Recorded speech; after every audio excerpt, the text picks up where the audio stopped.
The International Space Station's Expedition 29 is the first long-duration spaceflight for most of the 6 men on the crew. Mike Fossum is a native of Sioux Falls, South Dakota, who grew up in the small town of McAllen, Texas, in the Rio Grande Valley. We lived on the edge of town, and my brothers and friends and I would just get on our bikes and head out of town whenever we had the opportunity to, just to go explore, to go camping, to go hunting, to do all those kind of things. And it was, for me, it was a big part of my childhood, was to have the chance to get outdoors and do stuff on my own, and also just hugely active in the Boy Scouting program down in the valley. After high school, Fossum went to Texas A&M University and joined the Corps of Cadets just so he could get a dorm room. But he ended up finding his calling and became a leader in the Corps while earning a Bachelor of Science in Mechanical Engineering. Fossum took his commission in the U.S. Air Force, and after earning a Master's in Systems Engineering at the Air Force Institute of Technology, he was detailed to the Johnson Space Center in Houston to support space shuttle flight operations. After a few years, he took the advice of 2 fellow Air Force officers, astronauts Jerry Ross and Ellison Onizuka, who suggested he broaden his experience.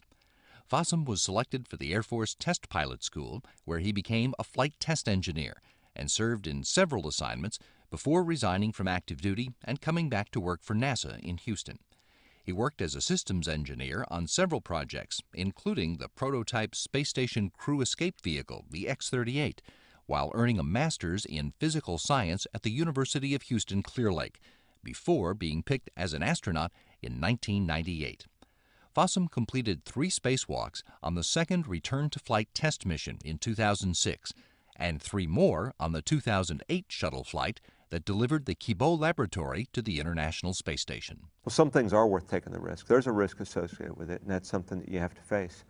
But the kind of science that we get back in return is huge, and there's no other way to do this stuff, and that's why we do it. Russian Air Force Colonel Sergei Volkov was born in the Kharkov region of Ukraine and was inspired to become a pilot during the time his father was a flight instructor at a military school. When I was 3 years old, he took me to the airfield, and while he flew with cadets, his friends just gave me a tour of the airfield, and of course I was able to sit in the real fighter, and that's so how the dream appeared, actually. The family moved to Star City when Alexander Volkov became a cosmonaut. Young Sergei grew up with famous cosmonauts as neighbors, and when he saw how much time his father spent studying for exams while training for his 3 space flights, he decided there were more minuses than pluses to the cosmonaut's life. So after high school, he went to the Tambov Air Force Pilot School and graduated as a pilot engineer. He flew as an Air Force cargo pilot for 2 years, but when he felt he could do more for his country, Volkov applied to become a cosmonaut. He was selected as a candidate in 1997 and became the world's first second-generation space traveler in 2008 when he commanded the International Space Station's Expedition 17. We don't know what to expect when we reach the Mars surface. We don't know what we may expect from flying beyond the solar system. But we always wanted to know this, and this, I think, is inspiring us, and we still continue to fly, even it's really risky.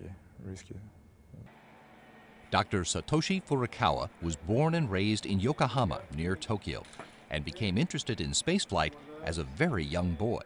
When I was 5 years old, I saw the first man's landing on the moon on TV, and I was impressed at it. That was one thing. And another thing was, I was a fan of a space hero called Ultra 7, which is a Japanese TV program about 40 years ago. I was a big fan of that. That made me interested in space. He planned to go to college to study astronomy or space engineering, but when his uncle spoke to him about how rewarding he found it to be a physician, Furukawa changed his mind. He earned a doctorate of medicine at the University of Tokyo and spent 5 years working as a surgeon before shifting his focus to medical research. One night at work, he saw on television that the Japanese Space Agency was looking for new astronauts for the International Space Station and decided to try for it.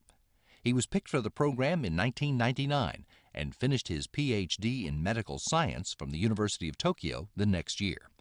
In 2001, he started advanced space station training in Japan. By mid-2004, he'd completed training as a Soyuz flight engineer in Star City and then moved to Houston to train with the 2004 class of NASA astronauts. About 100 years ago, flying was a very dangerous thing. I think there was a discussion at that point saying that we don't need to fly with the risks of with such risks. The ground transportations are good enough. The widening the activity area to outer space is an instinct for human beings. Human beings like to know the unknowns. Dan Burbank is from central Connecticut, born in Manchester and raised in Tolland. He became interested in space and astronomy and science when the first men landed on the moon just 1 week before his 8th birthday. But a bigger impression was made a year later when he saw the movie The Boatniks. And it was this silly story about this fellow who graduates from the Coast Guard Academy and goes to a ship and has this whole series of misadventures. But from that point on, as long as I can remember, I wanted to be in the Coast Guard. I wanted to do search and rescue.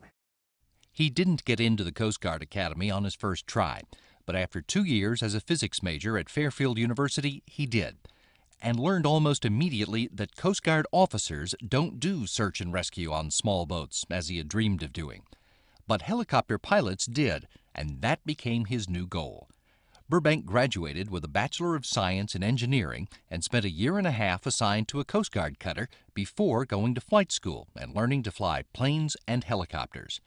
After his first tour, he earned a Master's in Aeronautical Science from Embry-Riddle Aeronautical University and completed the training to become an engineering officer, and did that job while still flying on subsequent assignments. But he was inspired when fellow Coast Guard officer Bruce Melnick became an astronaut, and Burbank applied 3 times before being selected as an astronaut in 1996. He was part of the 2000 shuttle mission that prepared the Zvezda module for the station's first permanent crew, performed 1 spacewalk on the 2006 shuttle mission that delivered the P3-P4 truss, and then spent 3 years teaching at the Coast Guard Academy before retiring as a captain and beginning training for his first long-duration spaceflight, which he likens to the work that drew him to the Coast Guard as a boy. You're not doing a mission with the idea that you're going to save a life. You're going to do a mission with the idea that you're going to save the future of a species, and that this is where humans belong. I think humans, by their very nature, are outward-looking, and I think it's in our destiny to leave this planet ultimately and to go other places. Russian Air Force Colonel Anton Shkaplerov was born and raised in Sevastopol, the home of the Russian Navy's Black Sea Fleet. Though his father worked on a submarine, Shkaplerov became fascinated with spaceflight as a boy and felt that the Air Force was the best path to cosmonaut, so he joined a local aviation club. I started flying planes at 15. At 16, I was flying them on my own. I was flying over my hometown where I was born. Everything was so familiar and pleasant to the eye. So then I realized that after 2 years of flying, when I was in high school, the choice was right. After high school, Shkaplerov went to the Kachinsk Air Force Pilot School in Volgograd and graduated as a pilot engineer. He flew MiG-29s while attending the Zhukovsky Air Force Engineering School, then spent 6 years as a pilot instructor while also flying as a member of the Sky Hussars, a flight demonstration squadron. Shkaplerov was selected as a cosmonaut in 2003. If we do not study the space, we will stalemate, and we have to move on. We have to study new planets, new horizons, new resources, new energy resources, for example. And maybe there is some other types and forms of life on other planets, so why not? Anatoly Ivanishin, a lieutenant colonel in Russia's Air Force, is a native of Irkutsk, one of the largest cities in Siberia. He spent a lot of time in various sports and study groups as a boy, and although his mother says he always wanted to be a cosmonaut, Ivanishin remembers wanting to be a fighter pilot, and that's why he joined a skydiving club as a young teenager. At the time, it was the only sky-related activity available for me. We didn't have at the time an opportunity in my city to fly any kind of airplanes. So I did my first jump when I was 14. He didn't get into military pilot school on his first attempt, so Ivanishin spent a year majoring in aviation design at the Irkutsk Polytechnic Institute before starting his pilot training at the Chernigov Higher Military Aviation School. He graduated in 1991, the same year the Soviet Union collapsed.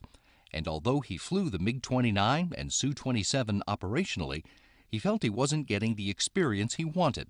So he took classes at Moscow State University in economics, statistics, and information theory. He graduated in 2003 with plans for a career as a software developer, but gave that up when he was selected as a cosmonaut that very same week.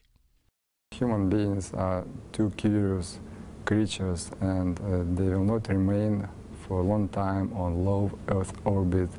They will go further and further to the universe, because to go further we will need new solutions, new materials, new spacecrafts. And the International Space Station we have today is the right place to prove solutions.